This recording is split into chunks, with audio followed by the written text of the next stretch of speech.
इगतपुरी, नाशिक या 3 तालुक्याच्या क्षेत्रामध्ये राहणार आहे. परंतु मोठ्या प्रमाणात पाऊस पडण्याची शक्यता त्याच्याशिवाय आपले नाशिक तालुका, पेठ तालुका, दिंडोरी तालुका आणि जो पूर्ण आपला पश्चिम पट्टा आहे त्याच्यामध्ये कळवण, त्याच्यासोबत सटाणा, बागलाण या सर्व तालुक्यामध्ये पण पाऊस मोठ्या प्रमाणात पडणार आहे. परंतु एक्स्ट्रीम हेवी रेनफॉल जो आहे शॉर्ट ड्युरेशन मध्ये, ज्यांना आपण क्लाउड बस्ट म्हणतो, त्याचा जो अंदाज आहे ते बेसिकली त्र्यंबकेश्वर, इगतपुरी आणि नाशिक या जो नाशिक शहराचे जो पश्चिम भाग आहे त्या ठिकाणी दर्शवण्यात आलेला आहे. जसे जसे वेदर मॉडेल्स अजून डेव्हलप होतील आणि अजून आपल्याला हवामानचे इशारा मिळेल तशा आपल्याला अजून ऍक्युरेटली लक्षात येणार आहे की नेमकी कुठे आपल्याला जास्त लक्ष देण्याची गरज आहे. सन्मान्य मुख्यमंत्री महोदयांनी आज सकाळी जो बैठक घेतली त्याच्यामध्ये स्पष्ट निर्देश दिलेले आहे की सर्व अनुषंगाने गोष्टीच्या नियोजन आपल्याला करायचे आहे. त्याच्या अनुषंगाने साहेबांचे दिलेल्या निर्देशानुसार खालील प्रमाणे या ठिकाणी नियोजन करण्यात येत आहे. नंबर 1 की उद्याच्या दिवशी नाशिक शहर वगळून, नाशिक शहरच्या संदर्भामध्ये म्हणजे पाऊस राहणार आहे, परंतु त्याचा जो स्थानिक नियोजन आहे नाशिक शहर महानगरपालिकाचे सन्मान्य महापौर आणि सन्मान्य मनपा आयुक्त आज करणार आहे. परंतु नाशिक शहर वगळून जो उर्वरित ग्रामीण भाग आहे नाशिक तालुक्याचे, इगतपुरी तालुका आणि त्र्यंबकेश्वर तालुका या 3 तालुक्यामध्ये सर्व जो आठवडी बाजार असेल, शाळा असेल, कॉलेजेस असेल, या सगळे उद्याच्या दिवशी बंद राहणार आहे. सर्व लोकांना माझी सूचना आहे, विनंती आहे की उद्या जोरात पाऊस असण्याची शक्यता असल्यामुळे सर्व शेतकरी बांधवाला पण विनंती आहे की आपण शेतात जाण्याचा विषय उद्या टाळावा. आणि कुठल्याही प्रकारच्या म्हणजे अति आवश्यक नसेल तो कुठल्याही प्रकारचे प्रवास उद्याचे दिवस आपण करू नये.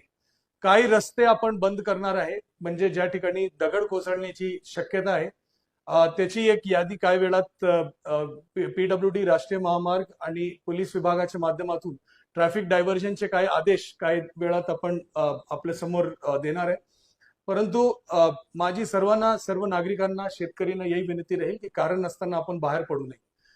पुढचा विषय आहे की त्र्यंबकेश्वर देवस्थानला उद्या आपण बंद ठेवणार आहे, म्हणजे आज संध्याकाळ सूर्यास्त झाल्यानंतर जो शेवटची पूजा राहणार त्याच्यानंतर परवापर्यंत ते त्र्यंबकेश्वरचं देवस्थान बंद राहणार आहे. ज्या भाविकांनी उद्या त्र्यंबकेश्वर देवस्थानमध्ये येऊन दर्शन घेण्याचा विचार केला होता त्यांना माझी विनंती राहील की उद्याच्या दिवशी आपण येणं टाळावं, जेणेकरून त्या ठिकाणी आपल्याला माहिती आहे की मोठ्या प्रमाणात काम पण सुरू आहे, तो त्या ठिकाणी आपल्याला कुठल्या प्रकारची अडचणी होणार नाही. तर माझी सर्वांना विनंती आहे की आपण त्र्यंबकेश्वर देवस्थानला येणं टाळावं.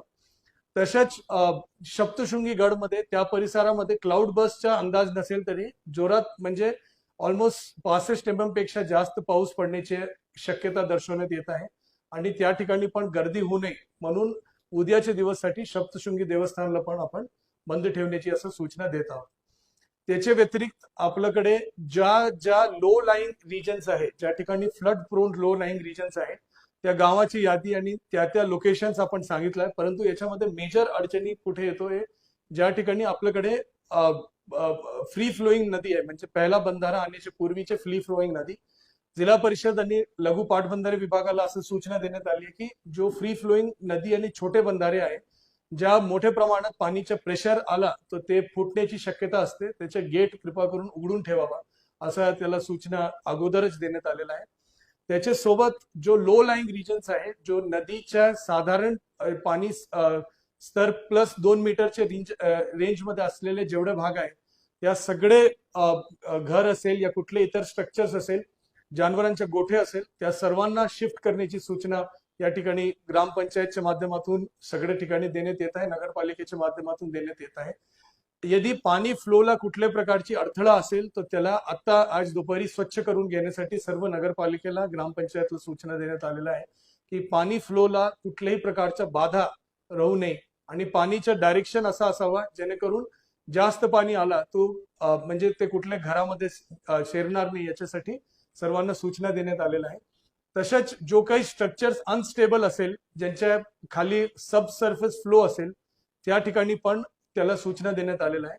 नाशिक जिल्ह्यामध्ये लँडस्लाइड प्रोन विलेज एक भी नाही आहे, परंतु आपल्याकडे ये जो दगड पडतो त्यासारखे काही गाव आणि लोकेशन्स आहे, त्याच्यासाठी सूचना देण्यात आल्या आहे. PWD आणि इरिगेशन विभागाला विशेषतः सूचना आहे की जो मायनर स्ट्रक्चर्स आहेत त्याला हे करावा आणि जो फ्लड कंट्रोलचे ज्या काही मेकॅनिझम्स आहेत त्याच्यामध्ये त्यांनी विशेष नियोजन करावं.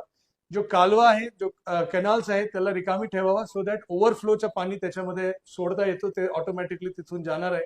हे सगळ्या गोष्टीचं नियोजन या अनुषंगाने करण्यात आलंय. आणि शेवटची गोष्ट आहे की अँब्युलन्सेस असेल, शासकीय कर्मचारी आणि अधिकारी असेल, सगळेजण फील्डवर येणार आहे. त्याच्यासोबत जेसीबी या पोकलँड जो आपले अर्थ मुव्हर्स असतो, त्यांचे आपण रेक्विजिशन विथ लेबर आपण केलेलं आहे, जेणेकरून या सगळ्याच्या अनुषंगाने काय काय म्हणजे आपली पूर्ण तयारी या संदर्भामध्ये असावं. काही ठिकाणी एक्सेस प्रिपरेशन पण आपण करतोय, जेणेकरून हे जो एपी सेंटर या लोकेशन यदि शिफ्ट झाला तर त्याच्यामध्ये कुठल्या प्रकारची अडथळा होणार नाही. नाशिक ग्रामीण, त्र्यंबकेश्वर, इगतपुरी, पेठ आणि दिंडोरी या 5 तालुक्यामध्ये शाळा आणि कॉलेजेस उद्या बंद राहणार. आठवडी बाजार ओन्ली त्र्यंबकेश्वर, इगतपुरी आणि नाशिक ग्रामीण मध्ये बंद राहणार. आणि कारण नसताना प्रवास टाळण्याची सर्वांना सूचना परत देण्यात येत आहे. आणि शेतकरीला पण विनंती करण्यात येत आहे की कारण नसताना आपण शेतामध्ये पण जाऊ नये, बिकॉज फ्लड पाणीचा लेवल अगर सडनली वाढला या घटला त्याच्यामध्ये काय प्रमाणात म्हणजे कुठल्या प्रकारचे अपघातात्मक धोका होऊ नये. शेवटचा विषय, आपल्याकडे असलेले जो वॉटरफॉल्स आहे त्या ठिकाणी पोलीस आणि होमगार्डच्या माध्यमातून आणि आपदा मित्रांच्या माध्यमातून आपण बंदोबस्त ठेवणार आहे.